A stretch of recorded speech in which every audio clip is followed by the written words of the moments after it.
ഗണേശ ശരദാ ഗുരുഭ്യോ നമഃ. ഹരി ഓം. ഓം നമോ ഭഗവതേ വാസുദേവായ. ഓം നമോ നാരായണായ. ഓം ശ്രീകൃഷ്ണ പരമാത്മനേ നമഃ. ഓം നമോ ഭഗവതേ സായി ദേവായ. വ്യാസായ വിഷ്ണുരൂപായ വ്യാസരൂപായ വിഷ്ണവേ നമോ വൈ ബ്രഹ്മനിധയേ വാസിഷ്ഠായ നമോ നമഃ. സൈറാം. നമ്മള് സനാതന കഥാമൃതത്തിന്റെ 61ാമത്തെ പാർട്ടും ഭാഗവത കഥ 32 അതിലോട്ട് പ്രവേശിക്കുകയാണ്. ശ്രീകൃഷ്ണ കഥാമൃതമാണ് നമ്മളിപ്പോ പറഞ്ഞുകൊണ്ടിരിക്കുന്നത്. ജന്മാദ്യസ്യ യതോനയാദി തരതശ്ചാർത്ഥേഭിജ്ഞസ്വരാട് തേനേ ബ്രഹ്മഹൃദായ ആദികവയേ മുഹ്യന്തി യൽ സൂരയാ തേജോ വാരിമൃതാം യഥാ വിനിമയോ യത്ര സർഗോ മൃഷാ ധാംനാ സ്വേന സദാ നിരസ്തകുഹകം സത്യം പരം ധീമഹി. കൃഷ്ണായ വാസുദേവായ ഹരേ പരമാത്മനെ പ്രണതക്ലേശനാശായ ഗോവിന്ദായ നമോ നമഃ. നാരായണം നമസ്കൃത്യ നരം ചൈവ നരോത്തമം ദേവീം സരസ്വതിം വ്യാസം തതോ ജയമുദീരയേത്. ഓം ക്ലീം കൃഷ്ണായ ഗോവിന്ദായ ഗോപീജനവല്ലഭായ സ്വാഹ. കൃഷ്ണോ രക്ഷതു മാം ജരാജര ഗുരു കൃഷ്ണോ നമസ്യ സദാ. കൃഷ്ണേനൈവ സുരക്ഷിതോഹമസകൃത കൃഷ്ണായ ദത്തം മനഃ. കൃഷ്ണാദേവ സമുദ്ഭവോ മമ വിഭോ കൃഷ്ണസ്യ ദാസോസ്മ്യഹം. കൃഷ്ണേ ഭക്തിരചഞ്ചലാസ്തു ഭഗവൻ ഹേ കൃഷ്ണ തുഭ്യം നമഃ. സച്ചിദാനന്ദരൂപായ വിശ്വോൽപത്യാദിഹേതവേ താപത്രയ വിനാശായ ശ്രീകൃഷ്ണായ വയം നമഃ. ഓം ശ്രീ സായിരാം. ശാന്തി. നമ്മള് കഴിഞ്ഞ ക്ലാസ്സിൽ പറഞ്ഞു നിർത്തിയത് നമ്മള് പിന്നെ ബ്രാഹ്മണ സ്ത്രീകൾക്ക് അനുഗ്രഹം നൽകിയതും ആ ബ്രാഹ്മണര് കംസനെ പേടിച്ച് ശ്രീകൃഷ്ണന് ഭക്ഷണം കൊടുക്കാതെ സങ്കടപ്പെടുന്നതും ഭാര്യമാരെ അവര് പുകഴ്ത്തുകയാണ് ചെയ്യുന്നത്. കാരണം അവർക്ക് നല്ല ധൈര്യത്തോടു കൂടി കംസനെയൊന്നും പേടിക്കാതെ അവര് ഭഗവാന് ഭക്ഷണം കൊടുത്ത് ഭഗവാന്റെ ദർശനവും അനുഗ്രഹവും നേടി. അതിൽ അവര് സന്തോഷപ്പെട്ടു. അത് കഴിഞ്ഞപ്പോ ഭഗവാൻ ഗോകുലത്തിൽ മടങ്ങിയെത്തി അങ്ങനെ നോക്കുമ്പോഴത്തേക്കാണ് വലിയ ഒരുക്കങ്ങൾ നടക്കുന്നു. ഭയങ്കരമായ എല്ലാവരും ഭയങ്കര പിന്നെ എന്താ പറയാ ഒരുപാട് സാധനങ്ങളൊക്കെ കൂട്ടുന്നു. വളരെ വളരെ വ്യസ്തരായിട്ട് എല്ലാവരും പിന്നെ ഓരോരോ ജോലികളിലൊക്കെ ഏർപ്പെട്ട് സാധനങ്ങളൊക്കെ കളക്ട് ചെയ്തൊക്കെ ചെയ്യുന്നു. അപ്പം കൃഷ്ണൻ ചോദിച്ചു, എന്താ നിങ്ങൾ ചെയ്യുന്നത്? എന്തോ ഗോപ്യമായ എന്തോ സംഗതിയാണല്ലോ. പക്ഷെ ഒരു കാര്യമുണ്ട്, നമ്മൾ ഏത് കാര്യം ചെയ്യുമ്പോഴും എന്തിനാണ് ചെയ്യുന്നത്, ആർക്ക് വേണ്ടിയാണ് ചെയ്യുന്നത്, അതിന്റെ ഫലം എന്താണെന്നൊക്കെ അറിഞ്ഞിട്ട് വേണം ചെയ്യാൻ. അല്ലാതെ എല്ലാവരും ചെയ്യുന്നു എപ്പോഴും ചെയ്യുന്നു എന്ന് വെച്ച് എന്തെങ്കിലും ഒരു കർമ്മം ചെയ്തുകൊണ്ട് ഒരു ഫലവും നിങ്ങൾക്ക് ഉണ്ടാവില്ല. എന്താണ് നിങ്ങൾ ചെയ്യുന്നതെന്ന് ചോദിച്ചു. അപ്പൊ അവരെല്ലാരും ഓരോരോ കാര്യങ്ങളൊക്കെ ഇങ്ങനെ പറഞ്ഞു. അപ്പോഴത്തേക്കും നേരെ എന്നാ അച്ഛനോട് തന്നെ ചോദിക്കാം എന്ന് പറഞ്ഞ് നേരെ നന്ദഗോപരുടെ അടുത്ത് പോയിട്ട് പറഞ്ഞു, അച്ഛാ ഒരുപാട് ഒരുക്കങ്ങളൊക്കെ കാണുന്നുണ്ടല്ലോ ഗോകുലത്തിൽ. എല്ലാവരും ഒരുപാട് സാധന സാമഗ്രികളൊക്കെ തയ്യാറാക്കി വെക്കുന്നു. എല്ലാവരും വളരെ സന്തോഷത്തോടു കൂടി ഓടി നടന്നവർ. എന്തെങ്കിലും കാര്യം എന്ന് ചോദിച്ചു. എന്തെങ്കിലും വലിയ ഉത്സവം പോലെ വല്ലതും വരുന്നുണ്ടോ എന്ന് ചോദിച്ചു. പറഞ്ഞു, അതെന്താ മാനെ, നമ്മള് ഗോപന്മാരല്ലേ, നമ്മള് ഗോക്കളെ മേച്ച് ജീവിക്കുന്നവരല്ലേ. അപ്പൊ നമ്മുടെ ഗോക്കൾക്ക് പശുക്കൾക്ക് എല്ലാവർക്കും ഭക്ഷണം പുല്ലാണ് അല്ലേ. പുല്ലും നല്ല വെള്ളവും ഒക്കെ കിട്ടിയില്ലെങ്കിൽ നമ്മുടെ ജീവിത ഉപാധി തന്നെ ഇല്ലാണ്ടാവും. പശുക്കൾക്ക് ഹെൽത്ത് ഉണ്ടാവണം, ആരോഗ്യം ഉണ്ടാവണം. അതിന് മഴ വേണം. മഴയുണ്ടെങ്കിൽ മാത്രമേ സസ്യലതാദികളൊക്കെ നന്നായിട്ട് വളരുകയുള്ളൂ.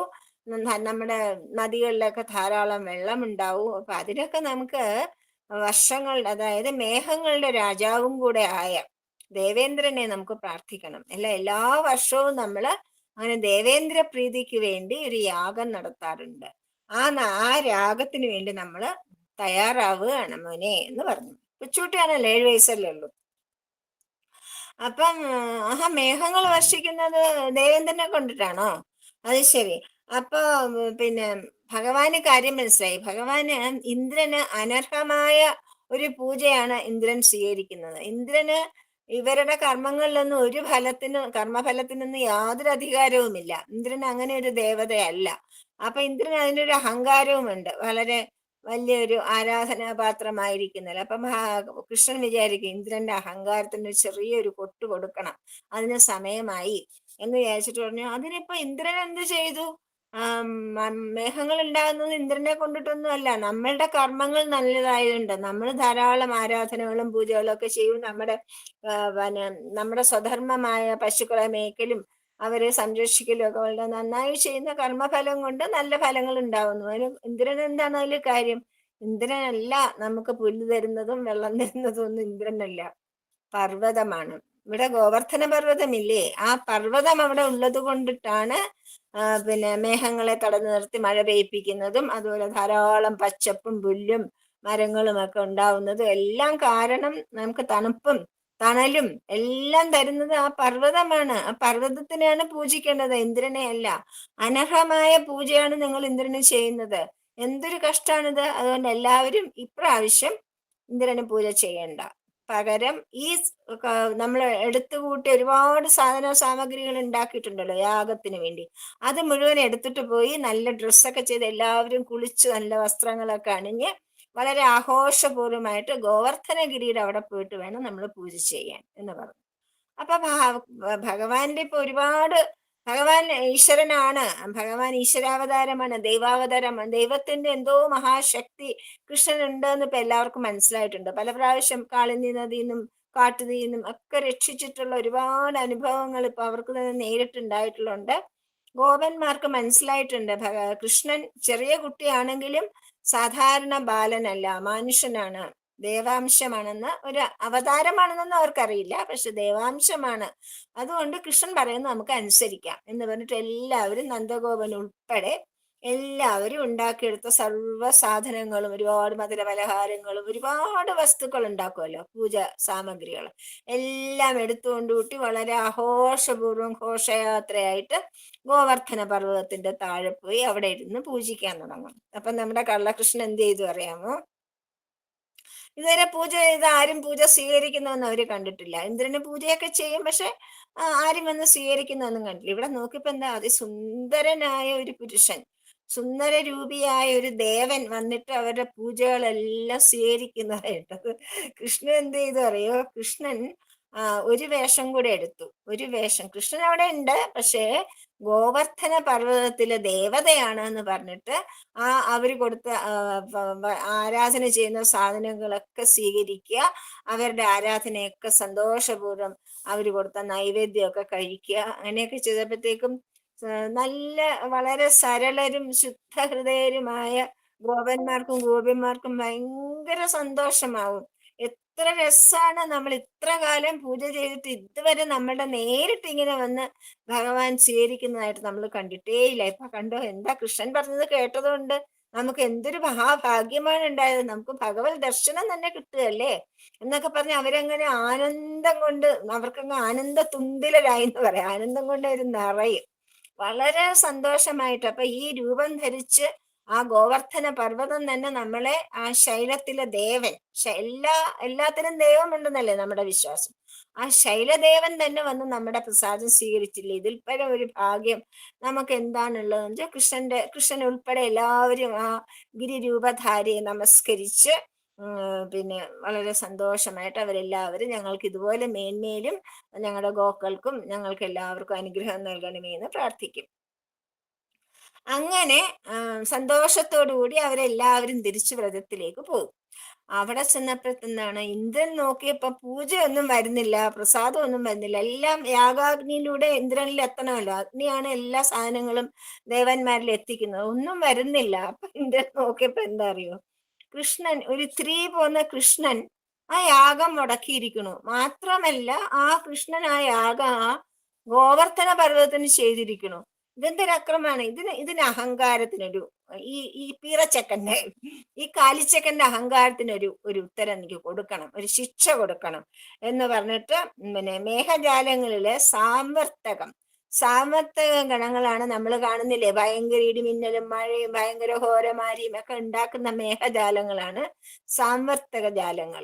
അവന്റെ നേതാവിനെ വിളിച്ചിട്ട് പറഞ്ഞു, അങ്ങോട്ട് പോയിട്ട് ആ ഗോകുലത്തിനെ നശിപ്പിച്ച് സകല പശുക്കളെയും സകല ഗോവന്മാരെയും ആ പിന്നെ എന്താ പറയാ വെള്ളപ്പൊക്കത്തിൽ മുക്കിയിട്ട് വാ എന്ന് പറഞ്ഞിട്ട് ഭയങ്കരമായിട്ട് ധിക്കാരം കണ്ടില്ലേ. ഒരു ചെക്കൻ പറഞ്ഞത് കേട്ടിട്ട് ഗോപന്മാര് അവനെ അനുസരിച്ചിട്ട് എന്നെ ധിക്കരിച്ചിരിക്കുന്നു, എനിക്ക് പൂജ നൽകിയിരിക്കണില്ല, അതുകൊണ്ട് എനിക്ക് അപ്രിയം ചെയ്ത് അവരെ ശിക്ഷിക്കണം. അതുകൊണ്ട് അവരുടെ ഐശ്വര്യമതം, അവർക്കിപ്പോ കൃഷ്ണൻ വന്ന ശേഷം കുറച്ച് ഐശ്വര്യമതമുണ്ട്, ഐശ്വര്യവും ഉണ്ട്. അതുകൊണ്ട് ആ മതം ഒന്ന് നമുക്ക് ഇല്ലാണ്ടാക്കണം. അതുകൊണ്ട് നിങ്ങൾ നല്ല പോലെ മഴ പെയ്തോളൂ എന്ന് പറഞ്ഞു. അപ്പത്തേയും മേഘങ്ങൾ അതിശക്തിയോടെ കാറുത്തിരുണ്ട് ഘനമേഘങ്ങൾ വന്ന് അവിടെ മുഴുവൻ നിറഞ്ഞ് ഘോരമാരി ഇടി മിന്നലെന്ന് വേണ്ട മഹാപ്രളയം എന്നിട്ട് എല്ലായിടും വെള്ളത്തിൽ മുങ്ങി. എല്ലാം കുണ്ടും കുഴിയേത് നാടേത് വീടേത് ഒന്നും മനസ്സിലാവുന്നില്ല. അപ്പത്തേക്കും എല്ലാ ഗോപന്മാരും ഗോപികമാരും എന്ന് കൃഷ്ണന്റെ അടുത്ത് നന്ദഗോപ ഗൃഹത്തിൽ നിന്നിട്ട് കൃഷ്ണ രക്ഷിക്കണം, കൃഷ്ണനല്ലാതെ ഞങ്ങളെ രക്ഷിക്കാൻ ആരുമില്ല, ഞങ്ങൾ ഇനി എന്ത് ചെയ്യും, ഞങ്ങളെ രക്ഷിക്കണം എന്ന്. അപ്പം ഭഗവാൻ നോക്കിയപ്പോ ഭഗവാൻ മനസ്സിലായി ഇതൊക്കെ ഇന്ദ്രന്റെ സൂത്രമാണ്, ഇന്ദ്രൻ പേടിപ്പിക്കാനായിട്ടുള്ള ഓരോ സൂത്രപ്പണികൾ ചെയ്യാണ് എന്ന് മനസ്സിലാക്കിയിട്ട് നമ്മൾ യാഗം മുടക്കിയപ്പോ ഇന്ദ്രൻ കോപിച്ച് ചെയ്യുന്നതാണെന്ന് എല്ലാവരും പരസ്പരം പറയുക.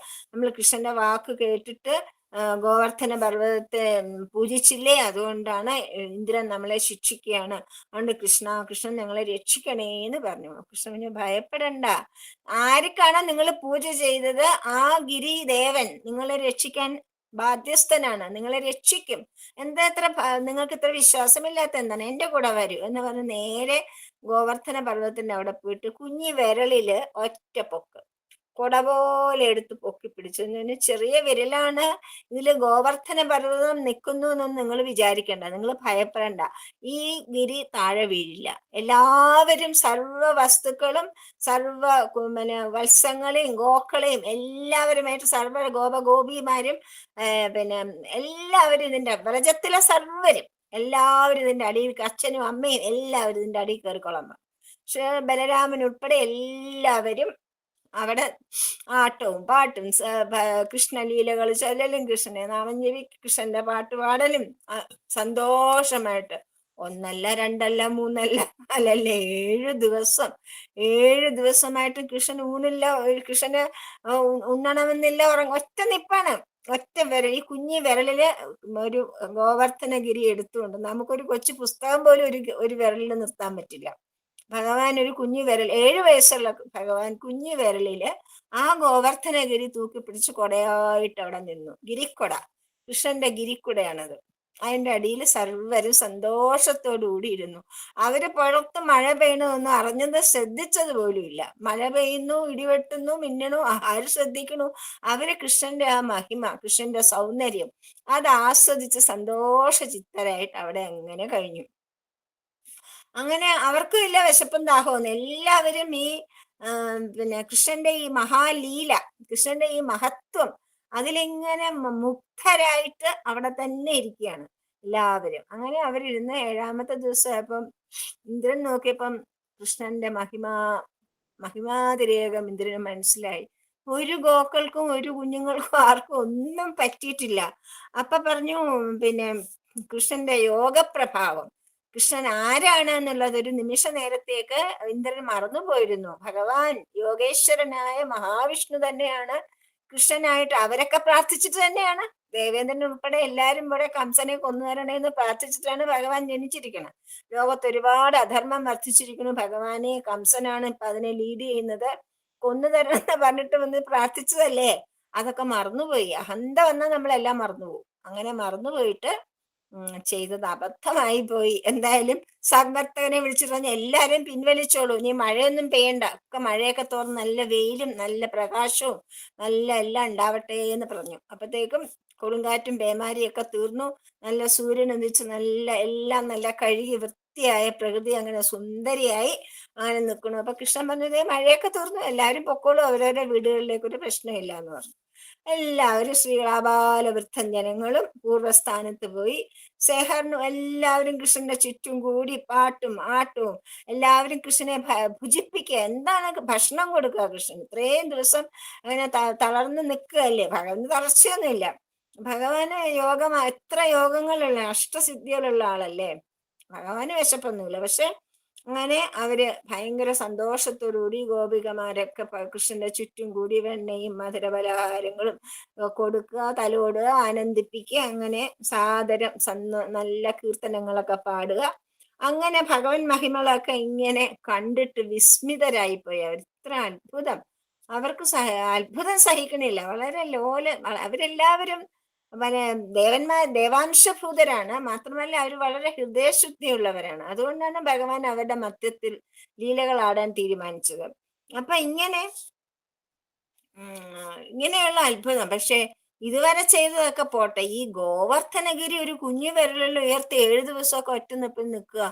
അപ്പോഴത്തേക്കും ചിലരുണ്ടല്ലോ, ആ കൂട്ടത്തിൽ ചിലര് വളരെ വളരെ നല്ല മനസ്സോടുകൂടി പറഞ്ഞു ഭഗവാന്റെ മഹിമ എന്ന് പറഞ്ഞു. പക്ഷെ ചിലര് പറഞ്ഞു ഈ കുട്ടിയുടെ കാര്യത്തിൽ എന്തോ ഒരു സംശയമുണ്ട്, ഈ കുട്ടിക്ക് എന്തോ ഒരു ഭൂതബാധ പോലെ സംതിങ് അങ്ങനെ എന്തോ ആണ് എന്ന് വെച്ചാൽ അവരെല്ലാവരും കൂടെ ചെന്ന് നന്ദഗോപരോട് പറഞ്ഞു. നന്ദഗോപരോട് പറഞ്ഞു, നോക്കൂ നന്ദഗോപരെ, ഇത് ശരിയാണെന്ന് തോന്നില്ല, ഈ കുട്ടിയെ നമുക്കൊന്ന് നോക്കണം, ഇങ്ങനെയൊക്കെ ചെയ്യണതിന് എന്തൊരു പ്രശ്നമുണ്ട് എന്നൊക്കെ പറഞ്ഞപ്പം നന്ദഗോപര് തീരുമാനിച്ചു കൃഷ്ണന്റെ സത്യാവസ്ഥ എന്താണെന്ന് വെളിപ്പെടുത്തുവാനുള്ള സമയമായിരിക്കുന്നു. ആരാണ് കൃഷ്ണൻ, ആരാണ് അവരുടെ ഇടയിൽ ഈ ലീലകളാടി നടക്കുന്ന കൃഷ്ണൻ എന്ന് ഗോപന്മാർക്ക് എല്ലാവർക്കും മനസ്സിൽ കൊടുക്കാൻ, അനൗൺസ് ചെയ്യാനുള്ള അവതാര പ്രഖ്യാപനം നടത്താനുള്ള സമയമായി എന്ന് നന്ദഗോപർക്ക് മനസ്സിലായി. അപ്പൊ അദ്ദേഹം പറഞ്ഞു, നിങ്ങൾ ആരും ഭയപ്പെടണ്ട.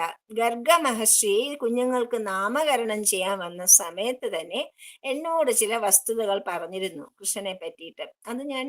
അത് ആരോടും പറയാൻ സമയമായിട്ടില്ല എന്ന് ഗർഗമുനി എന്ന് പറഞ്ഞാൽ വിഷ്ണുകുലത്തിന്റെ കുലഗുരുവാണ് ഗർഗമുനി, അതായത് വസുദേവരുടെയൊക്കെ കുലത്തിന്റെ.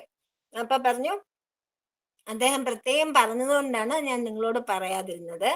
അദ്ദേഹം പറഞ്ഞു, ഈ കൃഷ്ണൻ ഇതിനു മുമ്പും പല ജന്മങ്ങൾ എടുത്തിട്ടുണ്ട്. മഞ്ഞയായും ചുമപ്പായും വെള്ളയായും ഒക്കെ പല നിറങ്ങളിലാണ് ജന്മം എടുത്തിട്ടുള്ളത്. ഇപ്പോഴ് കൃഷ്ണവർണ്ണമായിട്ട് കറുമ്പനായിട്ട് എടുത്തിരിക്കുകയാണ് ജന്മം. ഇദ്ദേഹത്തിന് ഇതിനു മുമ്പുള്ളൊരു ജന്മം വാസുദേവൻ എന്നൊരു പേരുണ്ട് ഇദ്ദേഹത്തിന്. ഒരുപാട് ഗർഗമഹർഷി പറഞ്ഞു, നിങ്ങൾക്ക് ഈ കുട്ടിയുടെ മഹിമ അറിയില്ല, ഈ കുട്ടിക്ക് ഒരുപാട് നാമങ്ങളുണ്ട്, എല്ലാ നാമങ്ങളും അവൻ്റെതാണ്, എല്ലാ നാമങ്ങളും എല്ലാ ഗുണങ്ങളും ഈ കുട്ടിയുടേതാണ്. ഈ കുട്ടി നിങ്ങളുടെ ഗോകുലത്തിൽ ജനിച്ചത് കൊണ്ട്, ഗോപന്മാരുടെ ഇടയിൽ ജനിച്ചത് കൊണ്ട് നിങ്ങൾക്ക് ഒരുപാട് ഐശ്വര്യമുണ്ടാവും, എന്നേക്ക് നിങ്ങൾക്ക് അനുഗ്രഹീതരായി തീരും. നിങ്ങൾ ഈ ഭഗവാൻ, ഈ കുഞ്ഞ് നാരായണ സമനാണ്, നാരായണൻ തന്നെയാണ്. അതുകൊണ്ട് ഐശ്വര്യം, കീർത്തി, പ്രഭാവം എന്നിവയൊക്കെ ഈ കുട്ടിയുടെ എല്ലാ പ്രവൃത്തികളിലും ചെറുതിലേ തൊട്ട് നിങ്ങൾക്ക് കാണാനാവും. ജന്മനാ തൊട്ട് നിങ്ങൾക്ക് ഈ കുട്ടിയുടെ അത്ഭുതകരമായ ലീലകൾ, അത്ഭുതകരമായ അമാനുഷ ശക്തി നിങ്ങൾക്ക് പല പ്രാവശ്യമായിട്ട് പ്രകടമാവും. അത് കാണും. അപ്പൊ നിങ്ങൾക്ക് മനസ്സിലാവില്ല, കാരണം മായ കൊണ്ട് അത് മറച്ചിട്ടാണ് ആ കുട്ടി അതൊക്കെ ചെയ്യുന്നത്. പക്ഷെ ക്രമേണ നിങ്ങൾക്ക് മനസ്സിലാവും. അതുകൊണ്ട് മനസ്സിലാവേണ്ട സമയം വരുമ്പം അത് അനൗൺസ് ചെയ്തോളൂ എന്ന് അത് പ്രഖ്യാപിച്ചോളൂ എന്ന് ഗർഗമുനി എന്നോട് പറഞ്ഞിരുന്നു. ഇപ്പൊ അതിന് സമയമായതുകൊണ്ടാണ് ഞാനത് പറയാന്ന് വെച്ചത്. ശ്രീകൃഷ്ണൻ നാരായണനും ബലരാമൻ അനന്തന്റെയും ഇതാണ് അവരുടെ അവതാരങ്ങളാണ് എന്ന് പറഞ്ഞു. അപ്പം അങ്ങനെ അമിത തേജസ്വിയായ കൃഷ്ണൻ അതുകൊണ്ടാണ് ഇങ്ങനെയൊക്കെ ചെയ്തതെന്ന് പറഞ്ഞപ്പോഴത്തേക്കും വ്രജവാസികൾക്ക് ഭയങ്കര സന്തോഷമായി. എത്ര ഭാഗ്യമാണ് അവർക്ക് നമ്മുടെ ജന്മം കൊണ്ടുണ്ടായിരിക്കുന്നു എന്നുള്ള ആനന്ദം കൊണ്ട് അവർ വല്ലാതെ സന്തോഷിച്ച് കൃഷ്ണനെ പുകഴ്ത്തി പാടി അങ്ങനെ ഇരിക്കും. ആ സമയത്ത് ആ, ഇന്ദ്രൻ എന്താ പറ്റി, അക്കിടി പറ്റിപ്പോയില്ലേ, ഭഗവാനെ എതിർത്ത് തോറ്റു, ബ്രഹ്മാവിന് പറ്റിയ പോലെ. ഭഗവാനെ മഴയും കാറ്റും ഒക്കെ കൊണ്ടുവരാതെ ഗോപന്മാരെയും ഗോപികമാരെയും ഒക്കെ വലയ്ക്കുകയും ചെയ്തു. ഇനിയിപ്പൊ എന്താ ചെയ്യുക? ഭഗവാനെ നമസ്കരിച്ചേക്കാം എന്ന് പറഞ്ഞിട്ട് ഭഗവാനോട് ക്ഷമ ചോദിക്കണം എന്ന് പറഞ്ഞ് ഇന്ദ്രൻ കൃഷ്ണ സമീപത്തെത്തി. ആരും കാണാതെ, എല്ലാവരും മുമ്പിൽ വെച്ചിട്ടല്ല, എല്ലാവർക്കും ഇന്ദ്രനെ കാണാൻ പറ്റില്ലല്ലോ. അപ്പൊ ആരും കാണാതെ മറഞ്ഞുകൊണ്ട് കൃഷ്ണന്റെ പാദങ്ങളിൽ നമസ്കരിച്ചുകൊണ്ട് പറഞ്ഞു, അങ്ങ് ശുദ്ധസ്വരൂപനും ജ്ഞാനസ്വരൂപനുമായ അങ്ങാണ്, ഭഗവാൻ തന്നെയാണ് അങ്ങെന്നുള്ള കാര്യം ഒരു നിമിഷത്തേക്ക് ഞാൻ മറന്നുപോയി ഭഗവാനെ. അതും അങ്ങയുടെ മായ തന്നെയല്ലേ, അതിൽ എന്നോട് ക്ഷമിക്കണം. ജഗൽപിതാവും സർവേശ്വരനും കാലസ്വരൂപനുമായ ലോകഗുരുവല്ലേ അങ്ങ്. അങ്ങ് ലോകഹിതത്തിന് വേണ്ടി ജനിച്ചിരിക്കുകയല്ലേ. ഈ വസ്തുതകളൊക്കെ ഞാന് കുറച്ചൊന്ന് മറന്നുപോയി. അതുകൊണ്ടാണ് ഇങ്ങനെ ഒരു അഹന്ത എൻ്റെ ഭാഗത്തുനിന്ന് ഇങ്ങനെ ഒരു സ്വഭാവമുണ്ട്. അപ്പൊ ഭഗവാൻ പറഞ്ഞു, അത് അറിഞ്ഞിട്ട് തന്നെയാണ് ഇന്ദ്ര ഞാൻ ഇങ്ങനെ ഒരു കളി കളിച്ചത്. നിനക്ക് കുറച്ച് അഹന്ത ഉണ്ടെന്ന് എനിക്ക് മനസ്സിലായി. ഞാൻ ക്ഷമിക്കാത്ത ഒരേ ഒരു സ്വഭാവം അഹന്തയാണ്. അതുകൊണ്ട് അതിനെ ചെറുതായിട്ടൊന്ന് മാറ്റിക്കളഞ്ഞല്ലോ എന്ന് വിചാരിച്ചിട്ട് തന്നെയാണ് ഞാൻ ഈ ലീലകളാടിയത് എന്ന് പറഞ്ഞ് ഭഗവാനെ വാഴ്ത്തിയപ്പോ പറഞ്ഞു, നിനക്ക് ആ മതം ഒന്നും നീ വേണ്ട, നീ പിന്നെ ഇപ്പൊ മാറിയല്ലോ, മതം മാറി, ഇനി കുഴപ്പമൊന്നുമില്ല, തിരിച്ചു പോയിട്ട് സ്വധർമ്മങ്ങൾ അനുഷ്ഠിച്ച് ദേവേന്ദ്രനായിട്ട് വാഴണുള്ളൂ എന്ന് പറഞ്ഞിട്ട് അനുഗ്രഹിക്കും. അപ്പൊ അദ്ദേഹം ചെയ്തപ്പോഴത്തേക്കും സുരഭി ഉണ്ടല്ലോ, സുരഭി എന്ന് പറയുന്നത് കാമധേനുവിന്റെ മകളായ പിന്നെ കാമധേനുവിനെ പോലെ തന്നെ ധേനുവാണ്, എല്ലാം നൽകാൻ പ്രാപ്തിയുള്ള സുരഭിയും നന്ദിനിയാണ് മകള്. അപ്പം പിന്നെ ദേവേന്ദ്രൻ സ്വർഗത്ത് തിരിച്ചെത്തിയപ്പം സുരഭിയൊക്കെ സ്വർഗവാസികളാണ്, സ്വർഗത്തിലെ പശുക്കളാണ്. അപ്പൊ അവര് പറഞ്ഞു, ഇന്ദ്രനോട് പറഞ്ഞു, പ്രഭോ നമുക്ക് ഇത്രയും ഉപകാരം ചെയ്യുന്ന കൃഷ്ണനെ നമുക്ക് നന്നായിട്ടൊന്ന് ആരാധിക്കണം എന്ന് ഭയങ്കര ആഗ്രഹം ഞങ്ങൾക്ക് തോന്നുന്നു. ഞങ്ങളെ ഗോക്കളെ ഇങ്ങനെ സംരക്ഷിക്കുന്ന ഒരാൾ ഇതുവരെ ഉണ്ടായിട്ടില്ല. അതുകൊണ്ട് ഞങ്ങൾക്ക് എല്ലാവർക്കും ഭഗവാനെ നന്നായിട്ടൊന്ന് ആരാധിക്കണം, വേണ്ട പോലെ പൂജ ചെയ്ത് ആരാധിക്കണം എന്നൊരാഗ്രഹമുണ്ട്. അപ്പൊ ഇന്ദ്രൻ പറഞ്ഞു, ശരി, തീർച്ചയായിട്ടും ഞാനും വരാൻ കൂടെ എന്ന് പറഞ്ഞ് ഇന്ദ്രനും മരുത്തുക്കളും ബാക്കി എല്ലാ സിദ്ധചാരണന്മാരും ദേവർഷിയായ നാരദനും എല്ലാവരുമായിട്ട് വരും. എല്ലാവരുമായിട്ട് വന്നിട്ട് എല്ലാവരുടെയും മുമ്പിൽ ഇരുത്തിക്കൊണ്ട് കൃഷ്ണന്റെ പുറത്തോട്ട് സുരഭി സ്വന്തം അവിടുന്ന് തന്നെ പാലൊഴുക്കി പാലുകൊണ്ട് അഭിഷേകം ചെയ്യും. ഐരാവതത്തിന്റെ പുറത്ത് സ്വർഗഗംഗയിലെ വെള്ളം കൊണ്ടുവന്നിട്ട് തീർത്ഥം കൊണ്ടുവന്നിട്ട് ആ പാല് അഭിഷേകം കഴിഞ്ഞപ്പോഴത്തേക്കും സ്വർഗഗംഗയിലെ ജലം കൊണ്ട് ദേവേന്ദ്രൻ തന്നെ ഭഗവാൻ അഭിഷേകം ചെയ്ത് അങ്ങനെ എല്ലാവരും കീർത്തിക്കും. അപ്പൊ പറഞ്ഞു, ഗോക്കളെ എപ്പോഴും അങ്ങ് പാലിക്കനായതുകൊണ്ട് ഞങ്ങൾ അങ്ങേ ഗോക്കളുടെ ഇന്ദ്രനായിട്ട് വാഴിക്കുന്നു. മനസ്സിലായി? ദേവന്മാരുടെ ഇന്ദ്രനാണ് ദേവേന്ദ്രൻ. അപ്പൊ ഇത് ഗോക്കളുടെ ഇന്ദ്രനായിട്ട് ഞങ്ങള് ഭഗവാൻ കൃഷ്ണനെ വാഴിക്കുന്നു, അങ്ങ് അത് സ്വീകരിക്കണം എന്ന് പറഞ്ഞു. ഭഗവാൻ ഓക്കെ എന്ന് പറഞ്ഞു. അപ്പൊ അങ്ങനെയാണ് ഗോവിന്ദൻ എന്ന പേര്. അങ്ങനെ ഗോക്കളുടെ ഇന്ദ്രനായതുകൊണ്ട് ഗോവിന്ദൻ എന്ന പേരിലൂടെ ഇന്ന് തൊട്ട് അങ്ങേക്ക് ഗോവിന്ദൻ എന്ന ഒരു പേരും കൂടി, ആയിരം പേരുകൾ വേറെ ഉണ്ട്, അതിന്റെ കൂടെ ഒരു പേരും കൂടെ ഇരിക്കട്ടെ, കൃഷ്ണ ഗോവിന്ദ. അപ്പൊ അങ്ങനെ ഗോവിന്ദനായി തീർന്നു. അന്ന് തൊട്ടാണ് ഭഗവാനെ എല്ലാവരും ഗോവിന്ദൻ എന്ന് വിളിച്ചു തുടങ്ങിയത്. അങ്ങനെ ഗോവിന്ദൻ ഗോകുലനാഥനായ കൃഷ്ണ ഗോവിന്ദ രാമ നാരായണ എന്ന് പറഞ്ഞ് സന്തോഷമായിട്ട് അവരെല്ലാവരും മടങ്ങിപ്പോയി. അന്ന് ഈ ഗോവർദ്ധന പർവ്വതത്തിന്റെ ചുറ്റും കൃഷ്ണൻ പറഞ്ഞു, എല്ലാവരും നല്ല വേഷഭൂഷാദികളൊക്കെ അണിഞ്ഞ്, വലിയ ഉത്സവമല്ലേ, ഉത്സവത്തിന് എന്ന പോലെ തന്നെ വേഷഭൂഷാദികൾ അണിഞ്ഞുകൊണ്ട് പൂജാ സാമഗ്രികളൊക്കെ കയ്യിലെടുത്തുകൊണ്ട് എല്ലാവരും ഈ ഗോവർദ്ധന പർവ്വതത്തിന് യാഗം തുടങ്ങുന്നതിന് മുമ്പ്, പൂജകൾ തുടങ്ങുന്നതിന് മുമ്പ് നിങ്ങൾ പ്രദക്ഷിണം ചെയ്യണം. അതാണ് ഗിരിപ്രദക്ഷിണം. ഇപ്പോഴും നമ്മൾ വൃന്ദാവനത്തിൽ പോയ എല്ലാവരും ഗോവർദ്ധന പർവ്വതത്തിന് പ്രദർശനം ചെയ്യും. ഈ ഗോവർദ്ധനത്തിന് വേറൊരു ഇതുണ്ട്, എന്താ അറിയോ പ്രത്യേകത? സാധാരണ പർവ്വതം പോലെ അത് ഉയർന്ന പർവ്വതമല്ല, അത് പരന്ന പർവ്വതമാണ്. അത് കുറച്ച് കഴിയുമ്പോഴത്തേക്കും പരന്ന് വരികയാണ്. കുറച്ചു കാലം കൂടെ കഴിയുമ്പോൾ ചിലപ്പോൾ ഗോവർദ്ധന പർവ്വതം അവിടെ ഉണ്ടായില്ല എന്നും വരാം.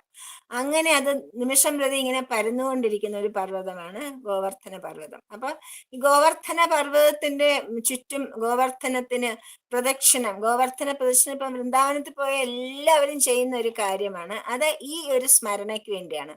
ഗോവർദ്ധന പൂജ ചെയ്തപ്പം ഭഗവാൻ ഗോകുലവാസികളെ കൊണ്ട് ചെയ്യിപ്പിച്ച അതിന്റെ ആ വൃന്ദാവനം തന്നെയാണ് ഇപ്പോഴും നമ്മൾക്ക് കാണാനുള്ളതെന്നാണ്. വൃന്ദാവനത്തിൽ പോയി ശരിയായിട്ട് ഞാൻ ഒരിക്കൽ പോയിട്ടുണ്ട്, പക്ഷെ അന്ന് ഇത്രയ്ക്ക് അറിവില്ലായിരുന്നു, ചെറുപ്പത്തിലാണ്. അറിവോടുകൂടി പോയി കാണുമ്പം കൃഷ്ണൻ പറഞ്ഞതുപോലെ ഏത് കാര്യവും അറിവോടുകൂടി ചെയ്യുമ്പോൾ അതിന്റെ സൗന്ദര്യം വർദ്ധിക്കും.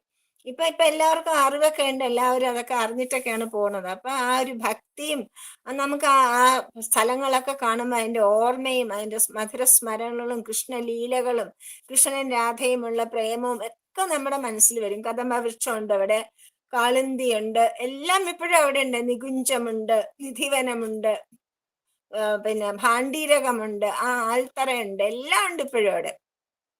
ഇത്ര വർഷങ്ങൾ കഴിഞ്ഞിരിക്കണം, എന്നിട്ടും എല്ലാം അവിടെ ഉണ്ട്. അപ്പോൾ ആ ഒരു ഓർമ്മയോടുകൂടി വൃന്ദാവനത്തില് എല്ലാവരും ഇപ്പം വൃന്ദാവന വാസിയായ ഭഗവാനെ പൂജിച്ചുകൊണ്ടിരിക്കുകയാണ്. അപ്പൊ അങ്ങനെ ശുഗനോട് ചോദിച്ചു. അങ്ങനെ ആ കൃഷ്ണന്റെ ഗോവർദ്ധനോദ്ധാരണം എന്നുള്ള കഥ കഴിഞ്ഞു. അത് കഴിഞ്ഞപ്പോ ശുഗൻ പറഞ്ഞു, ഈ ഒരു സംഭവം ഉണ്ടായത് നന്ദഗോപരെ ഒരു പ്രാവശ്യം വരുണദേവനുണ്ടല്ലോ, വരുണദേവന് ശ്രീകൃഷ്ണ ഭഗവാനെ കാണാൻ ഒരു കൊതി, കയറി വരാൻ പറ്റില്ല, അതുകൊണ്ട് അങ്ങോട്ട് വിളിച്ചുകൊണ്ട് പോകണം. അതിന് എന്ത് ചെയ്തു?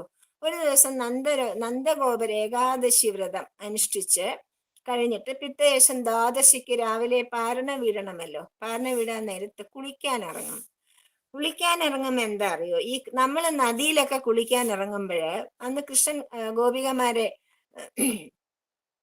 ശിക്ഷിച്ച പോലെ നദിയിലൊരു ദേവതയുണ്ട്. നദി എന്നൊക്കെ പറഞ്ഞാൽ വെറും ഒരു മെറ്റീരിയൽ തിങ് അല്ല, നമ്മൾ ഭൗതികമായ ലോകത്ത് നമ്മൾ കാണുന്നത് പോലെ അതിനും ഒരു ആത്മാവുണ്ട്, നദിയിലൊരു ദേവതയുണ്ട്.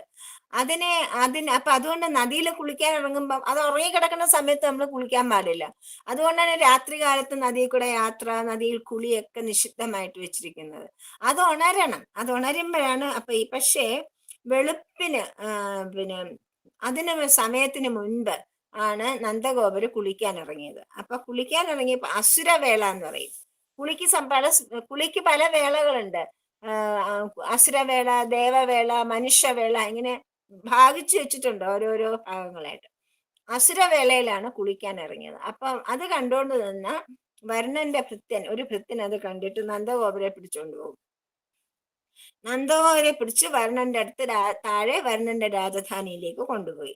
അപ്പൊ കുറേ കഴിഞ്ഞിട്ട് നന്ദഗോപരെ കാണാത്തപ്പം വേഗം ഗോപന്മാരിന്ന് പിന്നെ ബലരാമനോടും ശ്രീകൃഷ്ണനോടും പറഞ്ഞു, അച്ഛനെ കാണാനില്ല, നന്ദഗോപരെ കാണാനില്ല എന്ന് വിളിക്കാൻ തുടങ്ങി. അപ്പൊ കൃഷ്ണൻ പറഞ്ഞു, കൃഷ്ണന് ജ്ഞാനദൃഷ്ടിയുടെ കാര്യങ്ങൾ മനസ്സിലാവും. അദ്ദേഹം നോക്കിയപ്പോ അത് ശരി, അതായത് ഭഗവാനെ പിടിച്ചോണ്ട് പോയിരിക്കുകയാണ്. ആര്?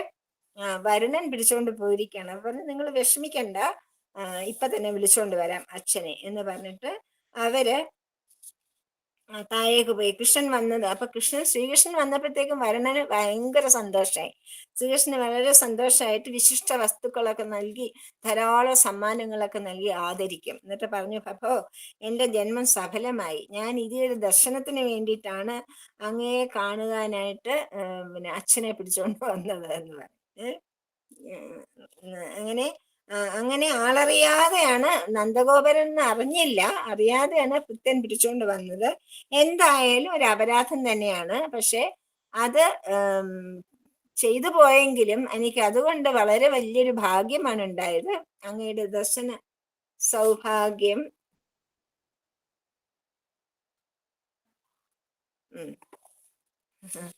അങ്ങനെ കൃഷ്ണൻ അച്ഛനെയും കൂട്ടി ഗോകുലത്തിലേക്ക് തിരിച്ചു. അപൂർവദിഷ്ടമായ വൈരണന്റെ ഐശ്വര്യവും വരുണാദികൾക്ക് ശ്രീകൃഷ്ണനോടുള്ള ആദരവും ഒക്കെ കണ്ടപ്പോഴത്തേക്കും പിന്നെ നന്ദഗോപർ വിസ്മയിച്ചു പോയി. ഇതെന്താണിത്, ഈ കുട്ടിയെ പറ്റി എത്ര ആദരവോടുകൂടിയാണ് വരുണദേവൻ സംസാരിച്ചത് എന്ന് പറഞ്ഞിട്ട് ആ വിവരങ്ങളെല്ലാം വന്നിട്ട് ബന്ധുക്കളോടെല്ലാവരും പറഞ്ഞു. അന്ന് തൊട്ട് അവർക്ക് തീർച്ചയായി, ഗോപന്മാർക്ക് തീർച്ചയായി കൃഷ്ണൻ വേറെ ആരുമല്ല, ഈശ്വരൻ തന്നെയാണെന്ന് മനസ്സിലായി. അപ്പം പിന്നെ ഭഗവാന്റെ അടുത്ത് അവര് പറഞ്ഞു, ഞങ്ങൾക്ക് അങ്ങയുടെ ഈശ്വര രൂപം ഒന്ന് കാണിച്ചു തരണം എന്ന് പറഞ്ഞു. ഭഗവാന്റെ വൈഭവങ്ങൾ ഒന്ന് കാണിച്ചു തരണം എന്ന് പറഞ്ഞപ്പോ ഭഗവാൻ പറഞ്ഞു, ശരി. ലോകത്തില് ആൾക്കാര് അവിദ്യാകർമ്മങ്ങൾ, അതായത് ജ്ഞാനമില്ലാത്തതുകൊണ്ട് പലതരത്തിലുള്ള കർമ്മങ്ങൾ കഴിയുന്നുണ്ട്. പക്ഷേ നിങ്ങള് നല്ല ജന്മം എടുത്തുകൊണ്ട് സൽപ്രവർത്തികൾ മുഴുകുന്നുണ്ട്, നിങ്ങൾക്ക് ആ വൈകുണ്ഠ ലോകം ഞാൻ കാണിച്ചു തരാം എന്ന് പറഞ്ഞുകൊണ്ട് അവർക്ക് വൈകുണ്ഠ ലോകം ശ്രീകൃഷ്ണൻ കാണിച്ചു കൊടുക്കുകയാണ്. അപ്പോ ഗുണാതീതരായ മാമുനിമാർ ഏകാഗ്രചിത്തരായി സാക്ഷാത്കരിക്കുന്ന സത്യജ്ഞാനാനന്ദ രൂപനായ സനാതന ബ്രഹ്മത്തെ അവർ കണ്ടു. ഭഗവാൻ കൃഷ്ണന്റെ സ്ഥാനത്ത് അവർ കാണുന്നത് സച്ചിദാനന്ദ മൂർത്തിയായ ഭഗവാനെയാണ്. കൃഷ്ണൻ അവരെ കൃഷ്ണനെ അപ്പൊ ബ്രഹ്മഹൃദത്തിൽ കൊണ്ടുപോയി മുക്കിപ്പൊക്കി. അവിടെ മുക്കിയിട്ട് വൈകുണ്ഠ ലോകത്തെയും വേദമൂർത്തികളാൽ വാഴ്ത്തപ്പെടുന്ന കൃഷ്ണനെയും കണ്ട് നന്ദാദികൾ അതിവിസ്മിതരും പരമാനന്ദ നിർവൃതരും ആയിത്തീർന്നു. മല്ലികാദി മലരുകളുടെ നർമ്മണം കൊണ്ട് മനോഹരമായ ആ രാത്രികളിൽ ഭഗവാൻ യോഗമായി ആശ്രയിച്ച് രമിക്കുവാൻ തീരുമാനിച്ചു. അങ്ങനെ ഇരിക്കുമ്പോ ഭഗവാൻ അവിടെ മഹാവിഷ്ണു യോഗമായിട്ട് രമിക്കുന്നതായിട്ട് കാണുന്നു. അപ്പൊ ഇതൊക്കെ ഇവർക്ക് കാണിച്ചു കൊടുക്കാണ് ഭഗവാൻ വൈകുണ്ഠ ദർശനത്തില്. അങ്ങനെ ഭയങ്കരമായ മുഖകാന്തിയുള്ള ദേവിയുടെ മുഖത്ത് കുങ്കുമമൊക്കെ ചാർത്തി പൂർണ്ണചന്ദ്രനെയും തോൽപ്പിക്കുന്ന അത്ര സൗന്ദര്യം ദേവിക്ക്. അതെല്ലാം കണ്ട് അവരങ്ങനെ മുഗ്ധരായിട്ട് നിൽക്കുമ്പോഴാണ് ഭഗവാൻ വേണുഗാനം തുടങ്ങും. അതും കൂടെ കേട്ടപ്പോ തന്നെ അവർക്ക് എത്രയാണ് സന്തോഷം എന്ന് പറയാൻ വയ്യാത്ത സന്തോഷത്തോടുകൂടി അവര് ഇങ്ങനെ ഇരിക്കുകയാണ്. അങ്ങനെ ആ ഭഗവാൻ ആ വൈകുണ്ഠ ദർശനം അവർക്ക് മറച്ചു കൊടുക്കുകയാണ്. മറച്ചു കൊടുത്തിട്ട് അത് കഴിഞ്ഞപ്പം ഭഗവാൻ ഗോപികമാരോട് പറഞ്ഞു, നിങ്ങൾക്ക് കാർത്യായനി വ്രതം എടുത്തതിന്റെ ഫലം തരാമെന്ന് ഞാൻ പറഞ്ഞിട്ടുണ്ട് അല്ലേ? അന്ന് വസ്ത്രാക്ഷേപം ചെയ്ത് എല്ലാം എടുത്തുകൊണ്ട് പോയി മോളിൽ തൂക്കിയിട്ടപ്പോ പറഞ്ഞു, നിങ്ങള് ഇങ്ങനെ ചെയ്തെങ്കിലും നിങ്ങൾ കാർത്യായനി വ്രതം എടുത്തതിന്റെ ഫലം നിങ്ങൾക്ക് ഞാൻ ഒരു ദിവസം തരാം. അവരുടെ ആഗ്രഹം എന്താണ്? എല്ലാവർക്കും കൃഷ്ണനെ ഭർത്താവായിട്ട് കിട്ടണമെന്ന് ആഗ്രഹം. ഇവിടെ ഭർത്താവ് എന്ന് പറഞ്ഞാൽ കൃഷ്ണൻ എന്താണ് അർത്ഥമാക്കുന്നത്? ആത്മാവിനെയാണ് അർത്ഥമാക്കുന്നത്. അതായത് ഭഗവാൻ പറഞ്ഞു, ഞാൻ നിങ്ങളുടെ എല്ലാവരുടെയും കൂടെ ഞാൻ നൃത്തം ചെയ്യും, നിങ്ങളെ എല്ലാവരെയും ഞാൻ രമിപ്പിക്കും, അങ്ങനെ ഒരു ദിവസം ഉണ്ടാവും എന്ന് പറഞ്ഞു. അങ്ങനെ ഇരിക്കുമ്പോഴാണ്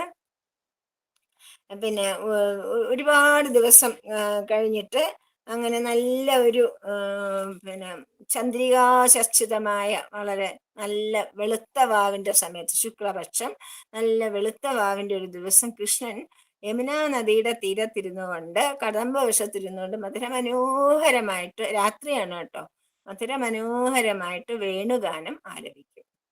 അപ്പൊ രാത്രി സമയമാണ്. ഈ വേണുഗാനം ആലപിച്ച സമയത്ത് ആ വേണുഗാനം ഇങ്ങനെ മലകളും നദികളും വൃക്ഷങ്ങളും ഒക്കെ കടന്ന് അതിസുന്ദരമായിട്ട്, രാത്രി നിശബ്ദമായ രാത്രിയല്ലേ, നിശബ്ദതയിൽ അങ്ങനെ വേണുഗാനം മാത്രം ഒഴുകി ഒഴുകി ഒഴുകി വരികയാണ്.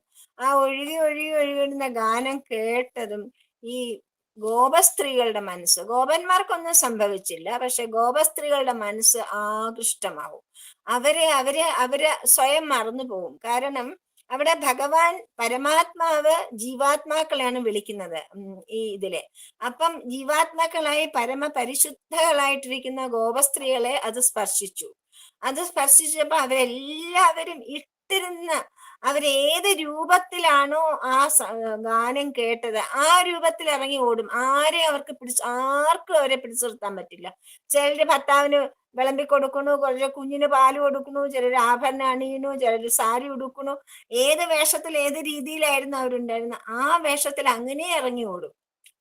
അവർക്ക് പിടിച്ചു നിർത്താൻ പറ്റുന്നില്ല. അങ്ങനെ ഒരു ഹിപ്നോട്ടൈസ് ചെയ്ത മാതിരി ഒരു ഹിപ്നോട്ടിക് ഫീലിംഗ്. അവർക്ക് സുബോധമില്ലാതെ അവരൊരു ആനന്ദത്തിന്റെ ഒരു വല്ലാത്ത ഒരു അവസ്ഥ, ഒരു സമാധി അവസ്ഥയില് ഈ എല്ലാ ഗോപസ്ത്രീകളും ഇറങ്ങി ഓടുകയാണ്. അതിൽ ഒരു ഗോപസ്ത്രീയെ മാത്രം വിട്ടില്ല, തടഞ്ഞു നിർത്തും ഭർത്താവ് തടഞ്ഞു നിർത്തിയിട്ട് ആ മുറിക്കകത്ത് പൂട്ടിയിട്ടു.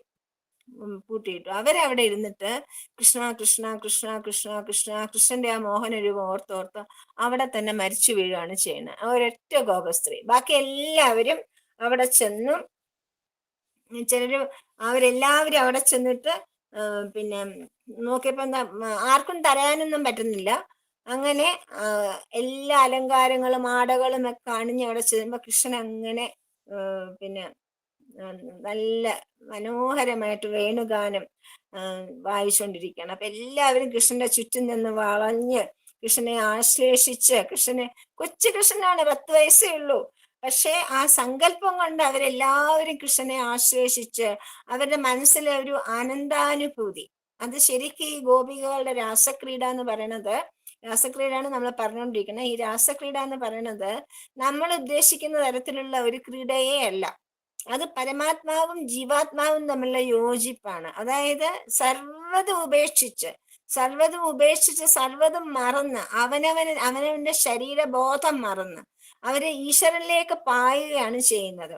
അവിടെ ചെന്ന്, അതുകൊണ്ടാണ് ആ ഗോപിക അവിടെ ഇരുന്ന് മരിച്ചുപോയത്. കാരണം അവരും അതുപോലെ തന്നെ അപഹൃത ചിത്തയായിട്ടാണ് ഓടാൻ പോയത്. അപ്പൊ പിടിച്ചു വെച്ചപ്പം അവർക്കത് താങ്ങാൻ പറ്റിയില്ല. അവരുടെ ആത്മാവിന് ആ തടയൽ താങ്ങാൻ പറ്റാത്തതുകൊണ്ട് അവരവരുടെ ജീവൻ തന്നെ വെടിഞ്ഞു, ഭഗവാൻ സമർപ്പിച്ചു അവരുടെ ജീവൻ. മനസ്സിലായില്ലേ? അപ്പൊ അങ്ങനെ അവരെല്ലാവരും അങ്ങനെ വളരെ സ്നേഹത്തോടുകൂടി, വളരെ പ്രേമലോലുപരായിക്കൊണ്ട് പിന്നെ വളരെ സന്തോഷമായിട്ട് തന്നെ ഇങ്ങനെ ഇരിക്കുകയാണ്. അങ്ങനെ അപ്പൊ ചോദിച്ചു, അപ്പൊ ഗോപസ്ത്രീകളെല്ലാം കൃഷ്ണനെ കാന്തനായിട്ടല്ലേ കരുതിയിരുന്നത്, അല്ലാതെ ബ്രഹ്മമായിട്ടല്ലല്ലോ.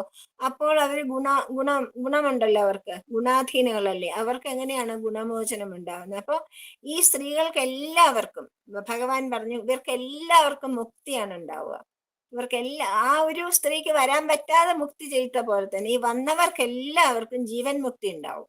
അവർക്ക് ഇനി ഒരു ജന്മം ഉണ്ടാവില്ല. എല്ലാവരും ഭഗവാനിൽ തന്നെ ലയിച്ചു ചേരുകയാണ് ചെയ്യുന്നത് പിന്നീട്. അപ്പോ പരീക്ഷിച്ച് ചോദിക്കണം, അതെങ്ങനെയാണ്? കാന്തഭാവത്തിലല്ലേ അവര് വന്നത്, അതൊരു കാമമല്ലേ, അത് പ്രേമമല്ലല്ലോ. അപ്പൊ എന്നിട്ടും എങ്ങനെയാണ് അവര് ഗുണമാണ്, അതൊരു ഗുണമാണല്ലോ കാമം എന്ന് പറയുന്നത്.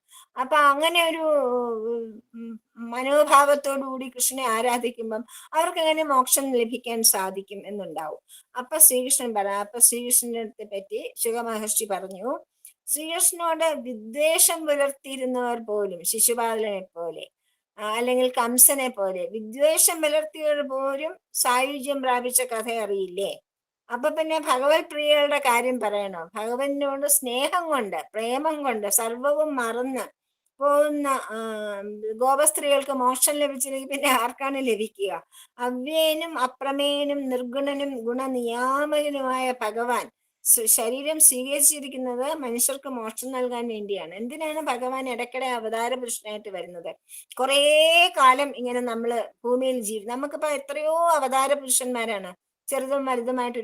ഈ സന്യാസിമാരായിട്ടും ഗുരുക്കന്മാരായിട്ടും ഒക്കെ ഗുരു തന്നെ ഈശ്വരനാണ്. ഗുരു ബ്രഹ്മ, ഗുരു വിഷ്ണു, ഗുരുദേവോ മഹേശ്വര എന്ന് പറഞ്ഞാൽ ഗുരു ആര്? ഇപ്പൊ നാരായണ ഗുരു ആണെങ്കിലും, ചട്ടമ്പി സ്വാമികളാണെങ്കിലും, സായിബാബ ആണെങ്കിലും, ഷിർഡി ബാബ, അവരൊക്കെ ഗുരുക്കന്മാരുടെ രൂപത്തിൽ വന്നെങ്കിലും അവർ ഈശ്വരൻ തന്നെയാണ്.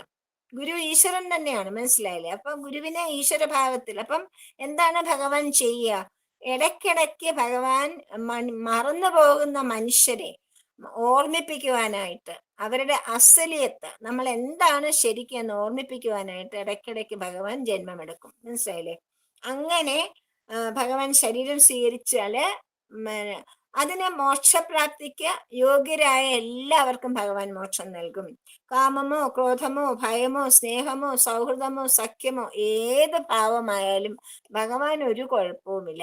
ഏത് ഭാവത്തിൽ നിങ്ങൾ ഭഗവാനെ ഭജിച്ചാലും മോക്ഷം തീർച്ചയാണ്. പിന്നെ എന്താണ് ദോഷം?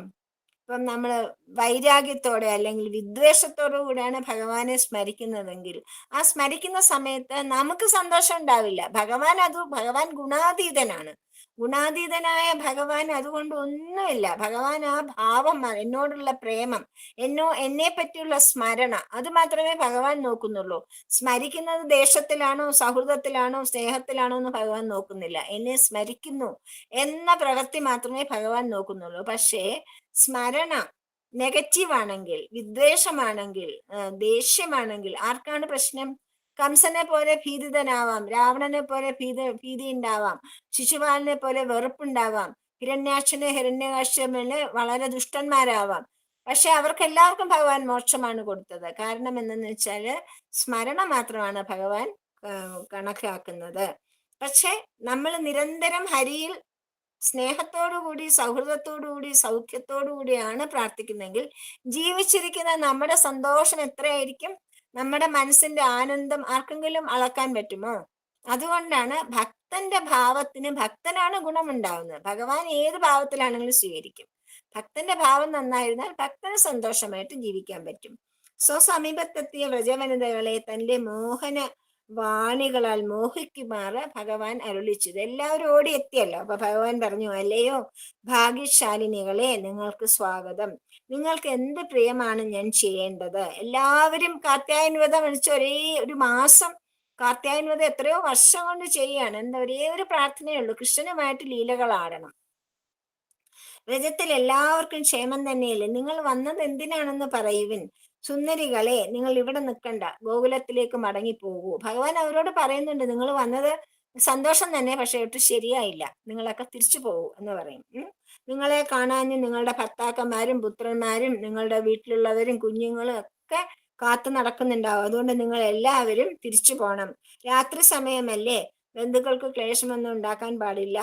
പിന്നെ ഇപ്പൊ ഈ പിന്നെ ഇപ്പൊ നമ്മുടെ വനം കണ്ടില്ലേ, എത്ര സുന്ദരമായിരിക്കുന്നു. നല്ല നല്ല പൂനിലാവിൽ കുളിച്ച് മുങ്ങി നിൽക്കണു. നല്ല രാത്രി പുഷ്പങ്ങളുടെ നല്ല മനോഹരമായ നല്ല സുഗന്ധം ഇങ്ങനെ ഒഴുകി എത്തുന്നു. അപ്പൊ നിങ്ങൾ എന്താ വേണ്ട, വേഗത്തില് ഇതെല്ലാം അനുഭവിച്ചുകൊണ്ട് വ്രതത്തിലെത്തി അവനവന്റെ ഭർത്താക്കന്മാരെയൊക്കെ ശുശ്രൂഷിക്കുക, അവരുമായിട്ട് സന്തോഷിപ്പിക്കുക, കരഞ്ഞുകൊണ്ടിരിക്കുന്ന കുഞ്ഞുങ്ങളെയൊക്കെ നോക്കുക, ആവശ്യമുള്ളവർക്കൊക്കെ വേണ്ട സേവനങ്ങൾ ചെയ്യുക. അതാണ് നിങ്ങളുടെ സ്വധർമ്മം, അത് ചെയ്യൂ എന്ന് പറഞ്ഞു. അപ്പൊ സ്ത്രീകൾ പറഞ്ഞു, അയ്യോ കൃഷ്ണ, ഇങ്ങനെ ചെയ്യും, ഇങ്ങനെ പറയല്ലേ കൃഷ്ണ. വിഷ്ണുനരും ഭഗ്നാശരുമായിപ്പോയി അവർക്ക് സങ്കടമായിപ്പോയി. ഓടി വന്ന് എത്രയോ ആഗ്രഹത്തോടുകൂടി കൃഷ്ണനോടുകൂടി ഒത്ത് ലീലകളാടാം എന്നുള്ള ആഗ്രഹത്തോട് ഓടി വന്നിട്ട് കൃഷ്ണൻ തിരികെ പോകാനാണല്ലോ പറയുന്നത്. കൃഷ്ണ, നീ ആകർഷിച്ചിട്ടല്ലേ ഞങ്ങൾ വന്നത്, എന്നിട്ട് ഞങ്ങളോട് തിരികെ പോകാൻ പറഞ്ഞ എന്താ വേണ്ട? എല്ലാം ഞങ്ങൾ വെടിഞ്ഞിട്ട് വന്നിരിക്കുകയാണ്, ഇനി ഞങ്ങൾക്ക് തിരിച്ചു പോകണ്ട കൃഷ്ണ, അങ്ങനെ പറയല്ലേ, അപ്രിയം പറയല്ലേ എന്ന് പറഞ്ഞു. അപ്പൊ പറഞ്ഞു, ഞങ്ങളെ വിവേകികൾ പോലും സച്ചിദാനന്ദ രൂപം എന്ന് പറഞ്ഞാൽ അങ്ങേ ആകരുത്. ഞങ്ങൾ വിവേകികളല്ല, ഞങ്ങൾ മൂഢകളാണ്. പക്ഷെ എന്നാലും ഞങ്ങള് അങ്ങയെ മനസ്സുകൊണ്ടും ഹൃദയം കൊണ്ടും ഞങ്ങളുടെ സ്വന്തമായിട്ട് സ്വീകരിച്ചു കഴിഞ്ഞു. അതുകൊണ്ട് ഇനി ഞങ്ങൾ തിരികെ പോകാൻ പറയല്ലേ എന്ന് പറഞ്ഞു. അപ്പൊ ഭഗവാൻ പറഞ്ഞു, ആത്മാരാമനാണല്ലോ ഭഗവാൻ, എല്ലാവരുടെയും ഉള്ളിലിരിക്കുന്ന ഭഗവാൻ തന്നെയാണ്. അപ്പൊ ആത്മാരാമനായ ഭഗവാൻ വിചാരിച്ചു, ഇത്രയും പറഞ്ഞ ഭക്തിയോടുകൂടി പറയുന്ന അവരെ അവരുടെ ജീവിതം മുഴുവൻ ഓർമ്മിപ്പിക്കാനുള്ള രീതിയിൽ അവരെ രമിപ്പിക്കാം എന്ന് പറഞ്ഞിട്ട് ഭഗവാൻ എന്ത് ചെയ്തു, ആടാനും പാടാനും നൃത്തം ചെയ്യാനും ഒക്കെ തുടങ്ങി. അങ്ങനെ ചെയ്തപ്പോ തന്നെയാണ് പിന്നെ ഓരോ ഗോപികമാർക്കും തോന്നും അവരവന്റെ കൂടെ ഓരോ കൃഷ്ണനുണ്ട്, ഓരോ കൃഷ്ണനുണ്ടെന്ന് പറയുമ്പോൾ എല്ലാവരും തൊട്ടും തലോടിയും കൃഷ്ണനുമായിട്ട് ഡാൻസ് ചെയ്തും പാട്ടുപാടിയും അങ്ങനെ ഭയങ്കരമായിട്ട് കൃഷ്ണനുമായിട്ട് സല്ലപിച്ചും സന്തോഷത്തോടെ ഏത് ഏത് ഭാവത്തിലാണോ ഓരോരുത്തർക്കും ആ ഭാവത്തിലാണ് കൃഷ്ണൻ അവർക്ക് പ്രത്യക്ഷമായത്. ഏത് ഭാവത്തിലാണോ അവർ ആരാധിക്കുന്നത് ആ രീതിയിൽ ഭഗവാൻ അവർക്ക് ദർശനം കൊടുത്തിട്ടുണ്ട്. ഓരോ എത്ര ഗോപികമാരുണ്ടോ അത്രയും കൃഷ്ണന്മാരാണ് അവിടെ ഉണ്ടായിരുന്നത്. അങ്ങനെ ഭഗവാനിൽ നിന്ന് അങ്ങനെ സമ്മാനിച്ചു. ഇപ്പൊ കാളിന്തി നദിയാണെങ്കിലോ ഈ ഒരു ലീല കണ്ടിട്ട് പുളകിതയാവുകയാണ്. അയ്യോ, നോക്കുന്നിടത്തെല്ലാം കൃഷ്ണൻ, ഇതെന്തൊരു മറിമായം എന്ന് പറഞ്ഞ. കദംബ വൃക്ഷത്തിനാണെങ്കിലും അത്ഭുതം കൊണ്ട് ഇങ്ങനെ നോക്കി നിൽക്കുകയാണ് കദംബ വൃക്ഷം. എന്തൊരു മഹാ അനുഭവമാണ് ഭഗവാൻ നമുക്ക് തരുന്നത്. അങ്ങനെ കാളിന്തിയും കദംബവും എല്ലാം ഭഗവാന്റെ ഈ ലീലകൾ ആടുകളിൽ അങ്ങനെ മുക്തരായിട്ട് രാസക്രിയയിൽ അങ്ങനെ മുക്തരായിട്ടിരിക്കുമ്പം നമുക്ക് എല്ലാവർക്കും ഉള്ള സ്വഭാവമാണ്, എന്തെങ്കിലും നമ്മൾ ആഗ്രഹിച്ചത് നല്ലതുപോലെ നേടിക്കഴിയുമ്പം നമുക്കൊരു ചെറിയ ഒരു മേൽക്കോയ്മ തോന്നും. ആഹാ, ഞങ്ങൾ ഇത്തിരി കേമരാണ് എന്നൊരു ഭാവം നമുക്ക് തോന്നും അല്ലെ?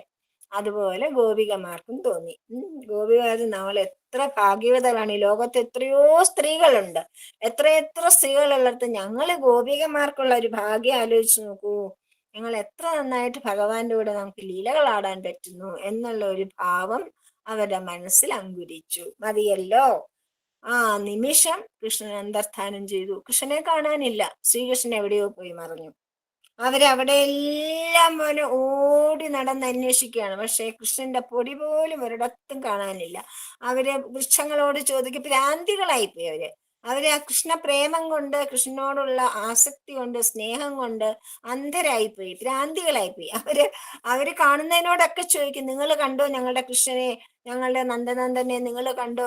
പക്ഷികളെ, മൃഗങ്ങളെ, പിന്നെ ലതകളെ, മരങ്ങളെ നിങ്ങൾ കണ്ടോ? എവിടെ പോയി എന്റെ കൃഷ്ണൻ എന്നിങ്ങനെ അന്വേഷിച്ച് നടക്കുകയാണ്. അപ്പൊ അവര് കൃഷ്ണന്റെ പാദം അവിടെ എങ്ങാനും പതിഞ്ഞിട്ടുണ്ടോന്ന് താഴെ നോക്കി, മുകളിൽ നോക്കി, മരങ്ങളിൽ നോക്കി ഒക്കെ ഇങ്ങനെ ആ വനത്തിൽ മുഴുവൻ ആ രാത്രി സമയത്ത് ആ പിന്നെ നിലാവിൽ ഇങ്ങനെ അവർ അന്വേഷിച്ച് നടക്കുകയാണ്.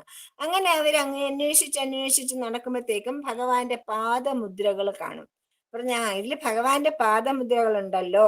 അപ്പം പാദമുദ്രകളുടെ കൂടെ നോക്കിയപ്പം ഒരു സ്ത്രീ, ഭഗവാന്റെ പാദത്തിന്റെ കൂടെ തന്നെ ഒരു സ്ത്രീയുടെ കുഞ്ഞു പാദങ്ങളും കൂടെ കാണാം. ഒരു സ്ത്രീ, ഒരു വധുവിന്റെ. അപ്പൊ അവർക്ക് മനസ്സിലായി, നോക്കൂ, പിന്നെ ഭഗവാൻ നമ്മളെ പറ്റിച്ചു മറന്നത് രാധയുടെ കൂടെ പോവാനായിട്ടാണ്. രാധയുടെ കൂടെ പോവാനാണ് തോഴികളെ. കൃഷ്ണന്റെ ധൂളികൾ, പാദധൂളി കണ്ടില്ലേ? ഇവിടെ പാദം പഞ്ഞിരിക്കുന്നതിന്റെ അടുത്തൊരു സ്ത്രീയുടെ കൂടെ പാദം നമ്മൾ കാണുന്നില്ലേ?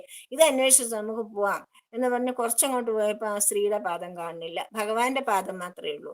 അപ്പൊ ഇതെന്ത് പറ്റി, ഇവരുടെ പാദം എന്താ കാണാത്തതെന്ന് വെച്ച് കുറച്ചു ദൂരം കൂടെ പോയപ്പോഴത്തേക്കും ആ സ്ത്രീ അവിടെ ഇരുന്ന് കരയണു. എല്ലാവരെയും വെടിഞ്ഞിട്ട് കൃഷ്ണൻ രാധയെ എടുത്തോണ്ട് പോയി. അപ്പൊ എടുത്തോണ്ട് പോയത് കൊണ്ടായിരിക്കും ഭഗവാനെ കാണാത്തെന്നൊക്കെ പറഞ്ഞ് പോയപ്പോഴത്തേക്ക് എന്താ, രാധയും അവിടെ ഇരുന്ന് കരയണു. അപ്പൊ ചോദിച്ചു, ഇതെന്ത് പറ്റി രാധാറാണി, എന്തിനാണ് ഇവിടെ ഇരുന്ന് കരയണത്? ഞങ്ങളെ നിന്നെയും കൊണ്ടല്ലേ കൃഷ്ണൻ വന്നത്, എവിടെ പോയോ? പറഞ്ഞു, എന്നെയും കൊണ്ട് ഇങ്ങനെ വരുമ്പോഴത്തേക്ക് ഞാൻ ഭഗവാനോട് പറഞ്ഞു, ഭഗവാനെ എനിക്ക് നടന്നിട്ട് കാല് വയ്യ, കാല് വല്ലാതെ കുഴയുന്നു, എന്നെ ഒന്ന് എടുക്കാമോ എന്ന് ചോദിച്ചപ്പോ ഭഗവാൻ എന്നെ എടുത്തു. പക്ഷേ ഭഗവാൻ എടുത്തു നടന്നപ്പോ എനിക്ക് തോന്നി ഞാൻ എന്തൊരു ഭാഗ്യവതിയാണ്, എന്നെ മാത്രം കൃഷ്ണൻ കൂടെ കൂട്ടി, എന്നെ മാത്രം കൃഷ്ണൻ തോളിലെടുത്തല്ലോ എന്നൊരു ചിന്ത എൻ്റെ മനസ്സിൽ അങ്കുരിച്ചു. ആ നിമിഷം ഞാൻ ഇവിടെ ഇരിക്കുന്നു, കൃഷ്ണനെ കാണാനില്ല എന്ന് പറഞ്ഞു. അങ്ങനെ പ്രിയവിരഹം കൊണ്ട് കാതരയായ സഖിയെ അവരുടെ രാധിക റാണി അവര് കണ്ടെത്തുകയാണ്. അപ്പൊ അവര് അവര് കാട്ടിലെല്ലാം അങ്ങനെ എല്ലാവരും കൂടെ ചേർന്ന് നടക്കുകയാണ്. നടന്ന് അവര് കാളന്തിയുടെ മണത്തിട്ട് തിരിച്ചെത്തും. അന്വേഷിച്ചിട്ട് ഒരിടത്തും കൃഷ്ണനെ കാണാനില്ല. അവസാനം കൃഷ്ണനെ പ്രതീക്ഷിച്ചുകൊണ്ട് അവര് കാളന്തി തീരത്ത് തന്നെ എത്തും. കാളന്തി തീരത്ത് തന്നെ എത്തിയിട്ട് എല്ലാവർക്കും എല്ലാ അഹങ്കാരവും തീർന്നു. എല്ലാ അഹങ്കാരവും തീർന്നിട്ട് പറഞ്ഞു, കൃഷ്ണ ഞങ്ങൾ വലഞ്ഞു, കൃഷ്ണ ഞങ്ങൾക്ക് ക്ഷമിക്കണം, ഞങ്ങൾക്ക് അങ്ങയുടെ ദർശനം നൽകണം, ഞങ്ങളുടെ യശോദാനന്ദനല്ലേ, ഞങ്ങളുടെ ഉണ്ണിക്കുട്ടനല്ലേ, ഒന്ന് വരൂ എന്ന് പറഞ്ഞ് അപേക്ഷിക്കുകയാണ് ചെയ്യുന്നത്. ഞങ്ങൾക്ക് ഇത്രയും ഈ രാത്രി സമയത്ത് ഞങ്ങൾ അബലകളല്ലേ, ഞങ്ങൾ ഒറ്റയ്ക്കായി പോയാൽ എന്ത് ചെയ്യും കൃഷ്ണ, ഒന്ന് വരണേന്ന് പറഞ്ഞ് വിളിച്ചു.